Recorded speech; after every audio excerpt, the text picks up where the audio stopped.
on the commission for Alabama, and I'm his proxy here. He was appointed by the governor in January of 2011. The Department of Conservation in Alabama is made up of 5 divisions, just to kind of give you a little bit of an overview. There's the Wildlife and Freshwater Fisheries Division, the Marine Resources Division, the Marine Police Division, Alabama State Parks, and Alabama State Lands. And Commissioner Guy is in charge of all of those different agencies for the state. He's one of the 2 NERDA trustees for the state of Alabama. He represents the state on many oil spill-related commissions and committees. He's a very busy person, and so I appreciate him taking the time to come today and spend a few minutes with us here as we honor our former director, Vernon Minton. So, Commissioner.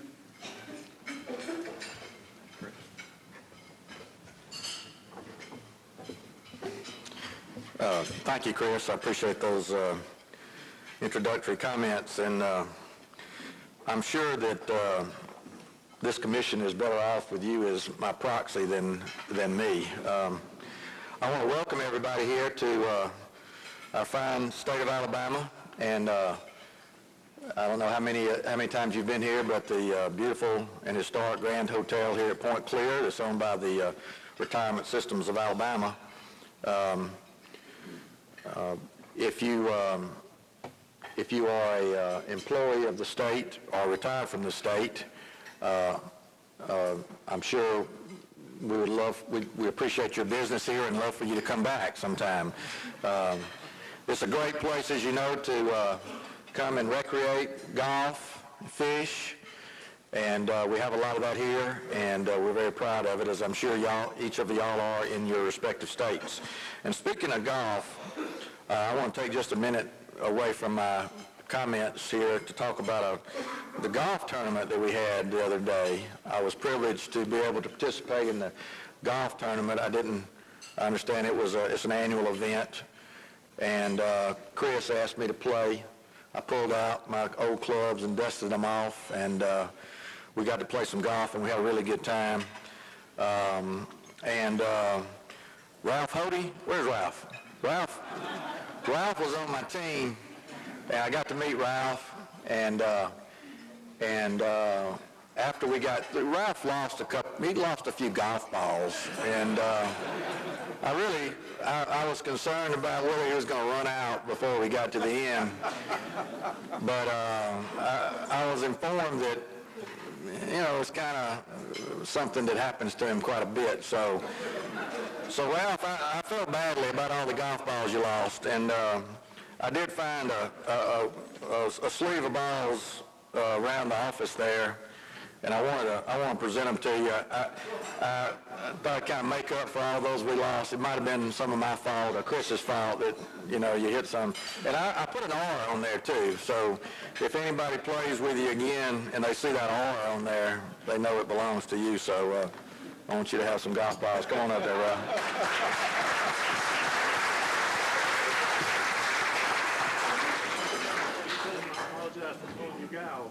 No, I won't do that. Ralph was a good sport. We all had a good time. I think we got beat by, 2/10 of a point? That was because we got pencil whipped before we ever got started on I think, handicaps. But I'm very glad to be here today and for the Gulf State Marine Fisheries Commission annual meeting, and the Charles H. Lyles Award Luncheon, where we will honor former Alabama Director Marine Resources Vernon Minton. I didn't know Mr. Minton personally, but from everything I know or have learned about him, I know he is a very deserving recipient, and I know you will be proud to get this reward. I want to I always like to take the opportunity to thank those who deserve it, and Chris Blankenship does a wonderful job for our Marine Resources Division. I couldn't be more proud of him and his staff and everything they do for the Conservation Department. So, Chris, I want to tell everybody here how much we appreciate you at the Department of Conservation. I also want to thank everybody that's here today for what you do to help manage and enhance the fisheries in the Gulf of Mexico and in our respective states. The work you do, of course, is very important, not only for the marine resources and habitat, but for our coastal economies. In the last 20 months that I've been serving as commissioner, I've developed a greater insight into how important the Gulf is to the people in Alabama, of course, and into all the Gulf states. And it's important that we do our jobs to try to continue to work and make it better. Tens of thousands of people, rely on these waters for their jobs and their families for recreational enjoyment. I know Representative Steve McMillan is here. Steve, where are you? Steve's here. Of course, serves in our legislature from this area. Steve is a great friend of the Conservation Department, and I appreciate what he does for our state. It's important, I know Steve would join in with me in saying it's important for groups like this where people can come together and foster and develop communication with each other and work cooperatively to protect our fisheries and what we love and what's so dear to us. So I appreciate these kinds of meetings and what they mean to us. I think continued coordination amongst the states, the 5 Gulf states, is very important. Chris mentioned that I'm one of the 2 NERDA trustees for the state of Alabama, along with Nick too.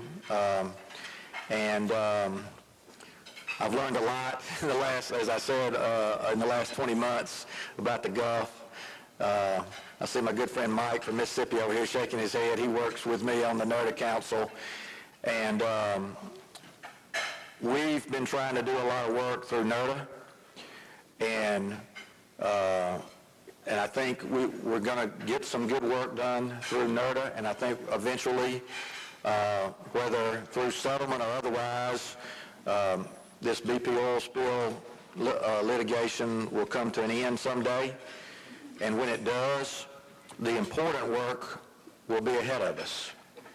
And it will be an opportunity for us as the Gulf states to use the monies that hopefully we will get through a settlement to do good things for the Gulf states, for each of our respective states. And it's really an opportunity to build something really great for our future. I appreciate, again, the opportunity to come here today. I appreciate what each of you do for the Gulf Coast, Gulf States, Marine Fisheries Commission, and I thank you for allowing me to speak to you today. Thank you.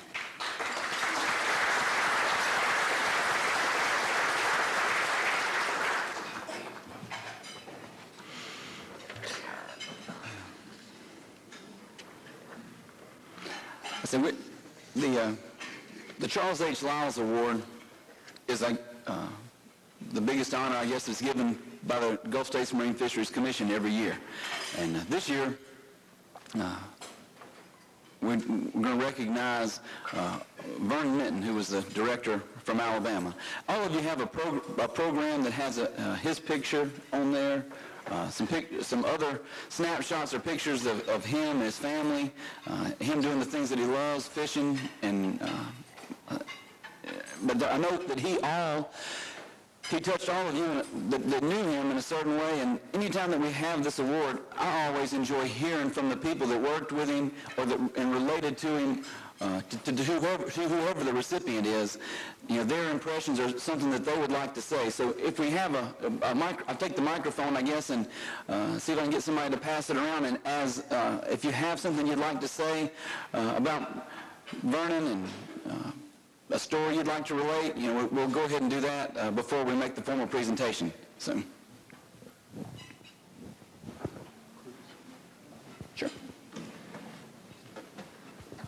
If y'all don't mind listening to me, I would like to say a few words. My name's Chris Nelson. I'm the Citizen Commissioner from Alabama. I served with Vernon on the commission for the duration. He was a good friend to me, much better friend to me than I was to him, and I regret that. His passing early was tough for a lot of people, particularly his family. I miss him. We all miss him. I don't want to spend a lot of time on that fact. I would like to talk about how he lived his life from the standpoint of, I think Vernon, although he died far too young, he did know the things to focus on, the essentials of life. Stephen Covey says are to love, to live, to laugh, to learn, and to leave a legacy. I think you can all see the things that Vernon did to live his life big, to love. He loved his family dearly. Sharon, Randall, Kristen, all of you were deeply loved by Vernon. He loved to laugh. He did learn. He didn't learn sometimes as much as those of us who are on the opposite side of an issue wanted him to, but Vernon was a constant learner. He knew how to take on new information. But what I wanted to mostly emphasize is the legacy he left behind. His family is here, his grandchildren. Obviously, he has a fine family, did a wonderful job with them, and that's enough of a legacy. But the other legacy he left are those who he mentored. I see a lot of them in the audience here, and those who he worked with that miss him still. Steve, Kevin, Chris, this Chris. It's a wonderful thing to see someone, although they left this world early, to leave behind what he did and the legacy he left behind. I wanted to say that and say that I still miss him. Thank you.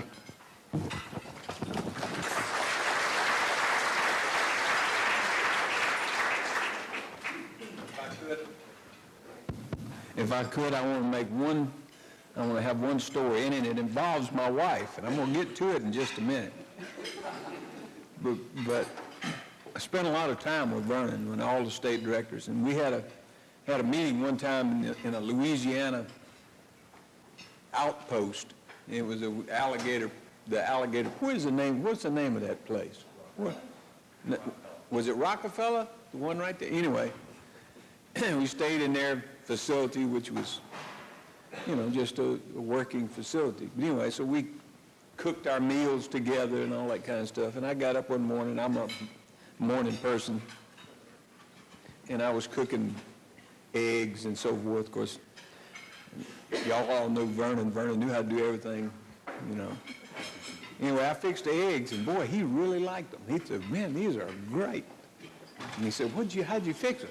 And I said, "Well, I just fix them like my wife does, put a little milk in them, and I put this stuff in there, and I scramble them." And he said, "You don't scramble them up real hard because, you just have to kind of fold them and everything. That's where my wife comes in. That's how she cooks." I said, "That's how Pam cooks them."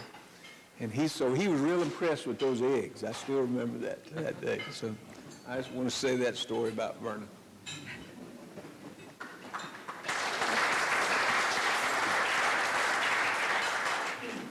I think Corky wants to.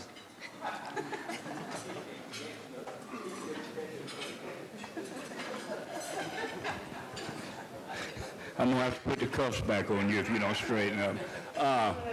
What a great picture. And that's how we all need to remember Vernon. Sharon, you got a beautiful family, Christian, beautiful daughter, handsome son, and I'm not going to talk about what he did in Mexico with a trip that we went on. And I know how proud Vernon is of them and would be of his grandchildren. I had the opportunity to work with him when I was director in 2 states, retired from both those positions. And Gunnar, I'm not moving over to Alabama. You got a good young man there. You can have. I've had all the fun I want to have, but it was really a pleasure for me to work so many years with Vernon. When I was in Louisiana, You know, Louisiana is one of those larger states, so we didn't have that much interface. But when I moved to Mississippi, small state like Mississippi and Alabama, we got to spend a lot more time together and work together. And as Chris said, he was always learning. He was a good teacher for me and many others. A lot of these younger people with the department I know learned quite a bit from him, and it was just a real pleasure to have had the opportunity to work with him.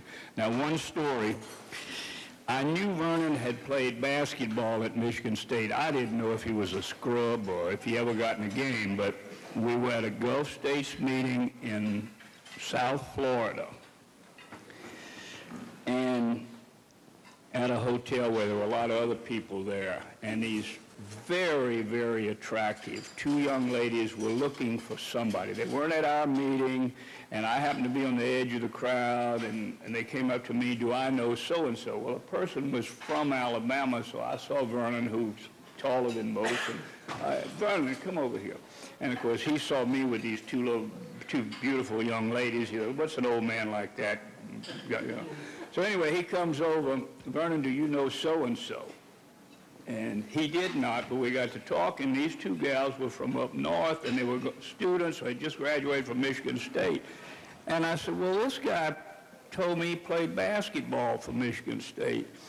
And they said, well, what's your name? Vernon Minton. I'll never forget it. The girl says, you were awesome. So after that, I always called him awesome. But congratulations to the family. Vernon is certainly deserving of the award. Thank you all.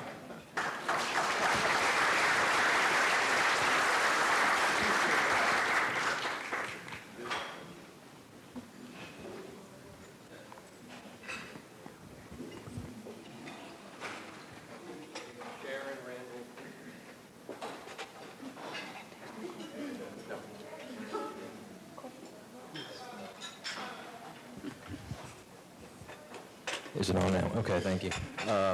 Sharon, Randall, Kristen, unfortunately we're here because of the circumstances, but we are here to celebrate Vernon and celebrate his receiving the award. And I've been with the division for a little over 14 years now, and Commissioner, your comment regarding Chris Blankenship, appreciate the comments, and part of the legacy that's been mentioned already by a couple of the other speakers. That's what Vernon, I think, has left for us in the division. I was a young buck when I started. Still consider myself a young buck, but I look in the mirror every morning and it tells me something different. But I can recall coming from a private industry background where I had my nose with the animals. I was supervised and managed ponds overseas for about 5 years, so I was in the science. I didn't have a lot of talk back, didn't have to deal with a lot of people, but Vernon certainly was a people person, and he recognized that skill and the need for having that in the business that we're in here, and he always, very early on in my career with the division, he pulled me aside and he said, look, you gotta talk to the people, you've got to listen to the people, you've got to understand where they're coming from, because you affect their lives and you affect their livelihoods, and you have a major impact on them. And that was one of the things, is trying to be a people person and to get out there and listen to them and talk with them and have that interaction.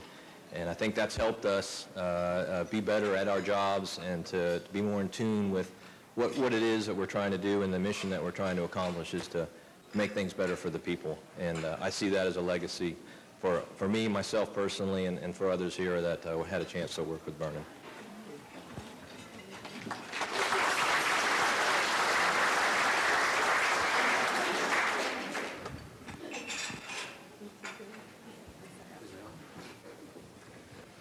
My name's Pete Barber.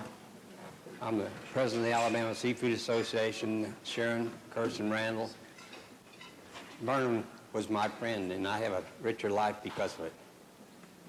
I got thrown in, I met Vernon kind of accidentally. I was busy making a real good living for myself buying and selling seafood when I guess a friend of mine got me involved in fisheries issues, and I became fairly high profile, and it certainly showed in my bank account. But you get to know somebody in the heat of battle. I'm an unreformed Marine Corps fighter pilot with 134 combat missions. I'm used to stressful situations, and in 94 and 95, the anti-net fishing juggernaut was sweeping the Gulf Coast. And that's how I came into fisheries, and Vernon alone, probably as a manager, handled that issue by taking input from both sides, intensely confrontational. We had untold amounts of meetings, and both sides would take turns breaking up and calling the other side all kinds of unkind things. And the one thing that kept the negotiations going was Vernon. And he stayed with it, and he kept us together when we broke apart.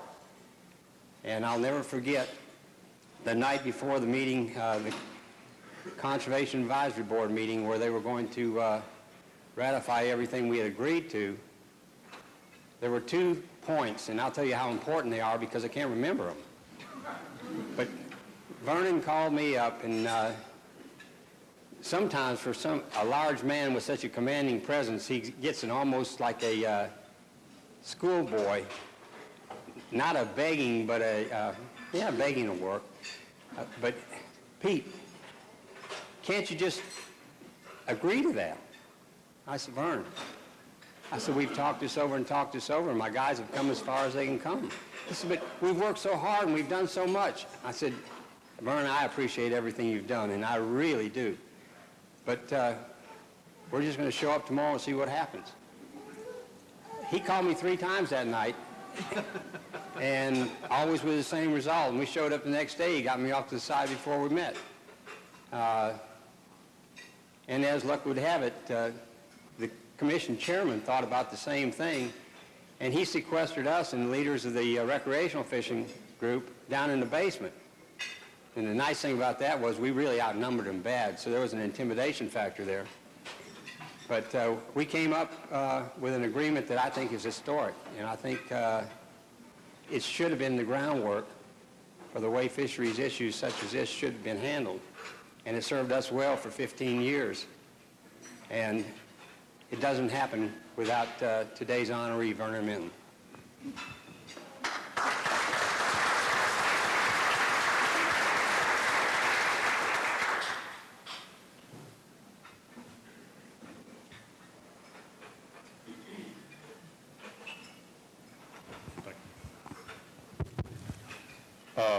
Bob Lyles, for those who don't know me.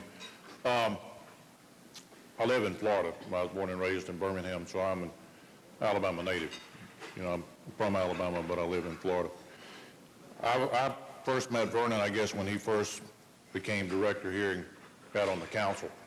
And I'd been playing in that game as a constituent stakeholder, I guess, for a couple of years prior to then.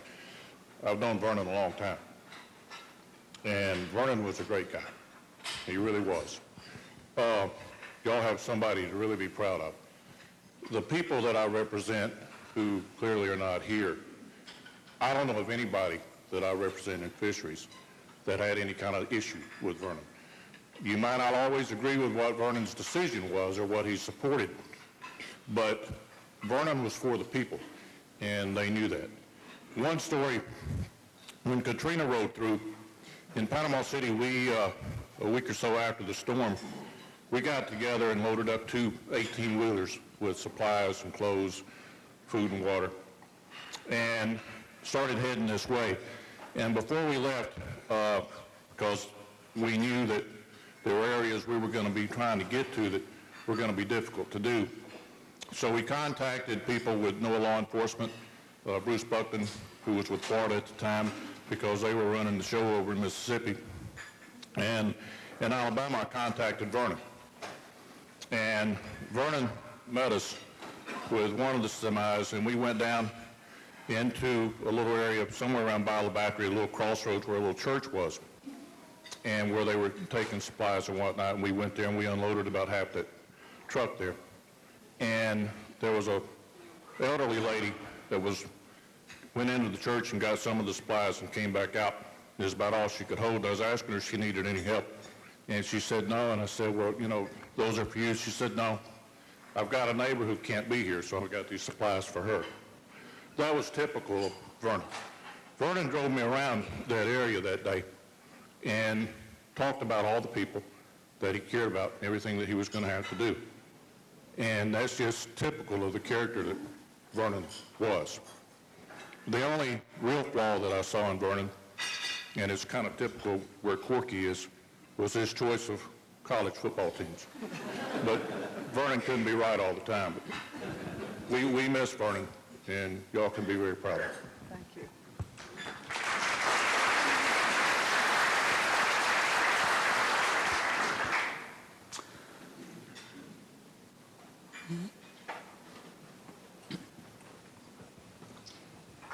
Hi, and my name is Kay Williams. I met Vernon while representing the commercial fishing industry at a public hearing that he was holding. I saw this big, tall man up at the podium, and I thought, gosh, I'm kind of scared. I don't want to go up there. I was quite shy then. He was like a mentor to me. But when he spoke so softly. I don't believe I've ever heard Vernon Minton raise his voice. He just had a very soft-spoken, even tone. And when I would get discouraged, I could call Vernon over fishery issues and speak with him about anything. And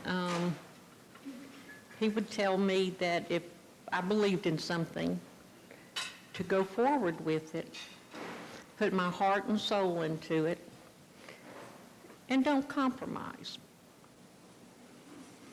He said, there's a time that you can compromise, but if you really believe in something deeply, then that's not the time to.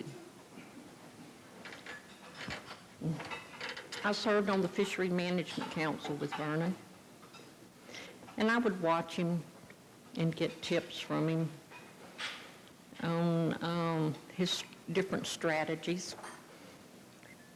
Vernon had a tough job to do, not only as the director in Alabama, he had a fine line to walk. He was there representing everyone, commercial, recreational, charter for hire, and there are fine lines that you have to walk when you're doing that. You don't always make everybody happy, but you try to do the best for everyone that you're representing as well as the resource, and that's what Vernon Minton did. I wish that there was some way that Vernon could be here today, and I believe he is here. I believe he's looking down upon us now, and he's probably smiling and even laughing and joking about it. And we'll all get to see Vernon again someday. But the greatest compliment I think I can pay Vernon is he was my friend then, he's my friend now, and he'll be my friend always, and I will miss him always.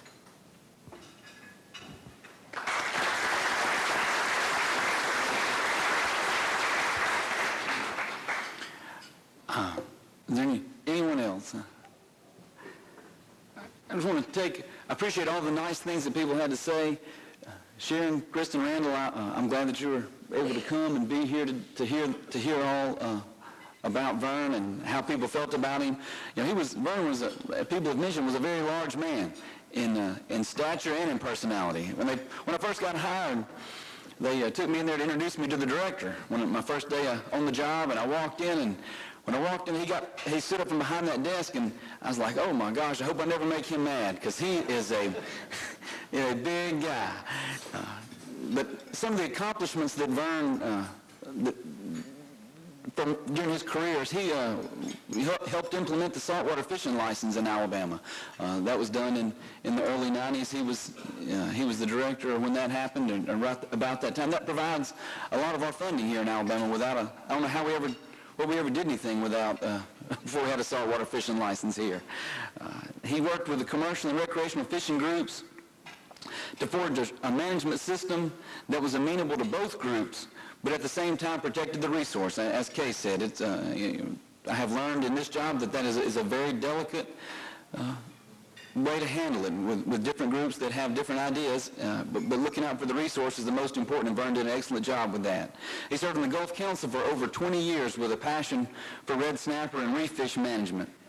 He began his career at the hatchery in Gulf Shores, worked to expand the hatchery with the installation of a saltwater pipeline from the Gulf of Mexico to our hatchery. There we have 35 ponds, and now we have a pipeline that goes to the Gulf of Mexico to bring in the good salinity saltwater. And then we also have construction underway now of a 23,000 square foot hatchery that Vernon was an integral part of planning before he passed away, and so that should be completed later this year. He loved to hunt and fish. He was a good mentor to us younger guys that worked there. We have a very young division overall, and we looked up to Vernon and took a lot of the things that he told us to heart. Probably wish I'd have listened a little bit more sometimes as we move forward. And he had a memory like an elephant. If you ever gave him a number of anything, he didn't forget it. And if I told him something was going to cost $5,612, and then could we purchase it, and he said yes, and then when the bill came in, if it was $5,900, he wanted to know why it was different. He just didn't forget. He had a very, very good memory. He was a good person to work with and to work for. If I can figure out how to turn this projector on here, he said hit the green button. Nope.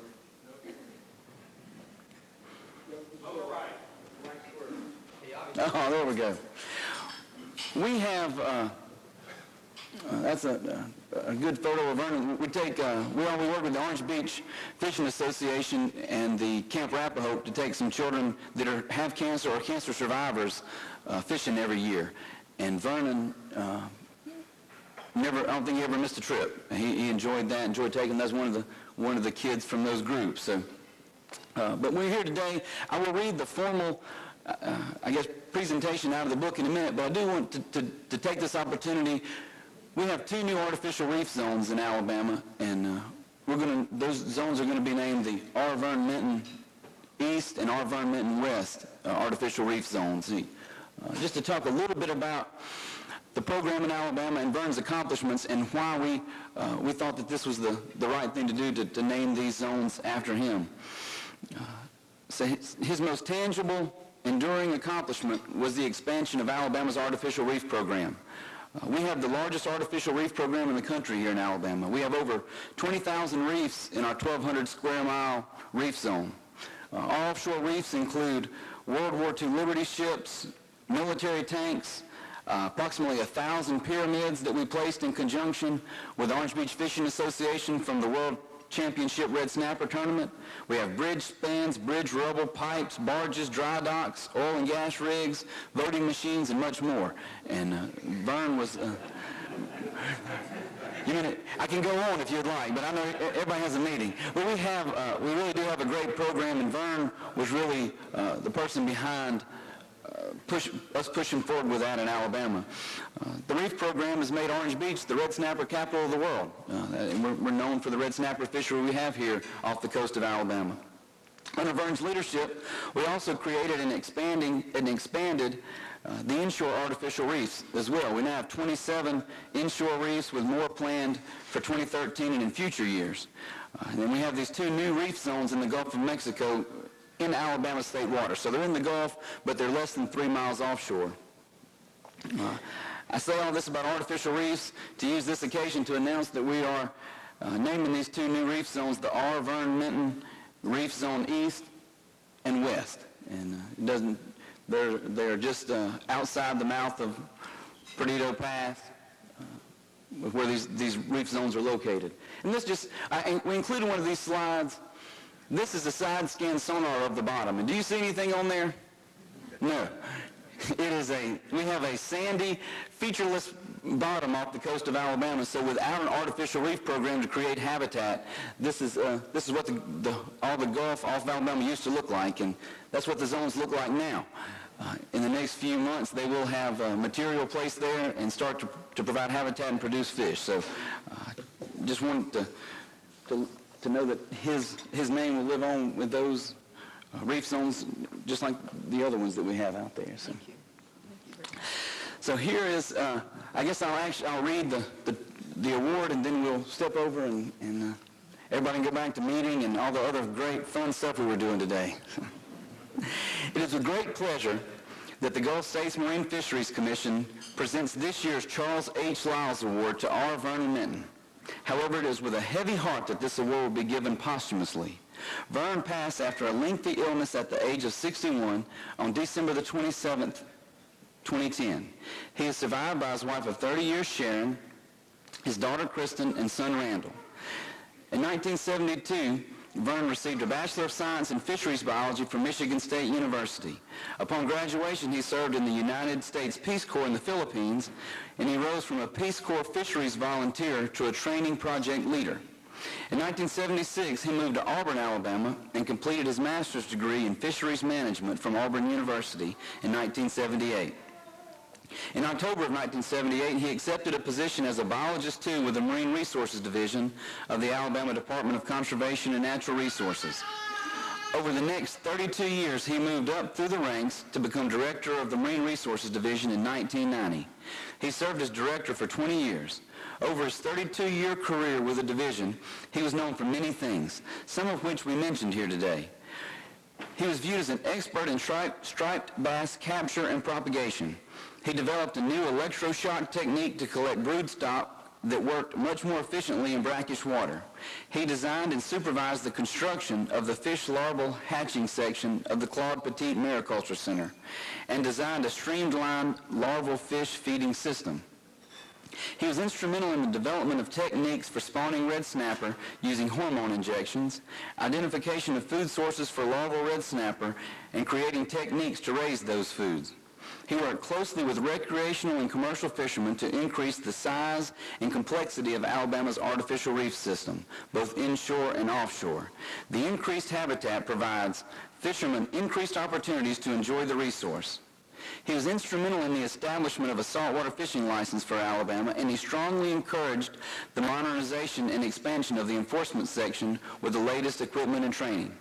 As director of the Marine Resources Division, Vern worked tirelessly to bring commercial and recreational fishermen to the table to negotiate agreements about the management of the marine resources in ways equitable to both groups. During his tenure as director, the mood of marine resources management in Alabama moved more and more into that of co-management, with increased involvement from the public in the decision-making process. Vern encouraged this attitude, and his door was always open to anyone who wanted to discuss the needs of both recreational and commercial fisheries. Vern represented Alabama on the Gulf States Marine Fisheries Commission and served on its various committees. He began his tenure on the commission in 1990 and served as chairman twice. He also served on the Gulf of Mexico Fisheries Management Council beginning in 1990, and he was the chairman of the Reef Fish Committee for many years and served on various other committees. His contributions to fisheries management were cut short, and we here at the Commission lost a good friend much too soon. He will be missed. It is with great pleasure that the Gulf States Marine Fisheries Commission presents this year's Charles H. Lyles Award to such a deserving recipient. And thank you. Let me get you to come.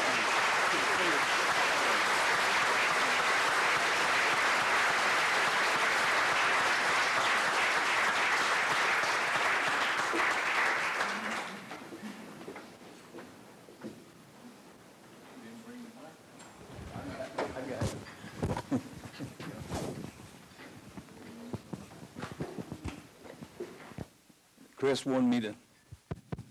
wanted me to help a little bit with this. We have, in the pictures of the program you saw, we used to give some prints of famous artists in the Gulf, and that was a fellow over in Ocean Springs. And lately, we've been giving this award, and this is from a local artist named Miller, and here's his information. And if you've had an opportunity to Marlon Miller, and if you had an opportunity to drive down through the Mississippi coast on Highway 90 after Camille, there were a lot of trees that were killed, and they were just horrible looking. Well, he came along and cut those, and this artist decided to go out and shape some of those dead trees and to varnish them and so forth. They've got dolphins and they've got seagulls and storks and all this kind of stuff. And so he's got quite a name for himself over there, and we think this kind of represents, you know, a beautiful part of this coast to give as a memorial. So this is why we started doing this. Sharon, hopefully you'll find a place that you can put that somewhere in your home and remember us every time you look at it. And thank you for all that he did for us in the Gulf. All right.